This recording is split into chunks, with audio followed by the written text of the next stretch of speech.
पिरियड्समध्ये आपण हायजीन ठेवण्यासाठी सगळ्यात जास्त काय रेकमेंड कराल? म्हणजे पॅड्स की कप्स की अजून काही? पर्सन टू पर्सन डिपेंड करतं, की म्हणजे आपल्याला पॅडसोबत आपण खूप जास्त कम्फर्टेबल असतो. शिफ्ट ड्युटीजमध्ये काम करतो, 10-12 तास घरापासून लांब असतो. मग ते शाळा कॉलेजच्या मुली असतील किंवा आपल्यासारख्या वर्किंग मुली असतील.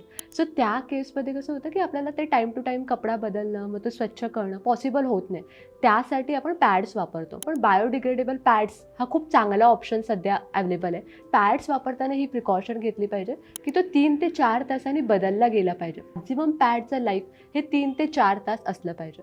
दुसरं ऑप्शन आता इझिली वापरला जातो आणि खूप रेकमेंडेड आहे, तो म्हणजे कप्स. पण अगेन हायजीन. पण त्या प्रत्येक वापरानंतर ते प्रॉपर स्टेरिलाइज करणं गरजेचं आहे. म्हणजेच उकळत्या पाण्यात ते 10 ते 15 मिनिटं बॉईल करणं गरजेचं आहे. तेव्हाच तिथे काही इन्फेक्शन असेल ते रिलीज होईल.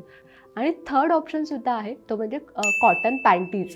रियुजेबल आहेत. सो ते एन्व्हायरमेंटच्या दृष्टीने पण चांगलं आहे, आपल्या दृष्टीने पण चांगलं आहे. सो तो सुद्धा एक सेफेस्ट ऑप्शन आहे. प्रत्येकासाठी जे सेफ आहे, जे कम्फर्टेबल आहे, ते त्यांनी प्रेफर केलं पाहिजे. आता माझ्या केसमध्ये विचाराल तर मी बायोडिग्रेडेबल पॅड्स जे येतात ते वापरते. सो असे पॅड्स मला जास्त कम्फर्टेबल वाटतात. एन्व्हायरमेंटल फ्रेंडली आहेत आणि माझ्यासाठी सुद्धा सेफ आहेत, कारण ते कॉटन्सचे आहेत.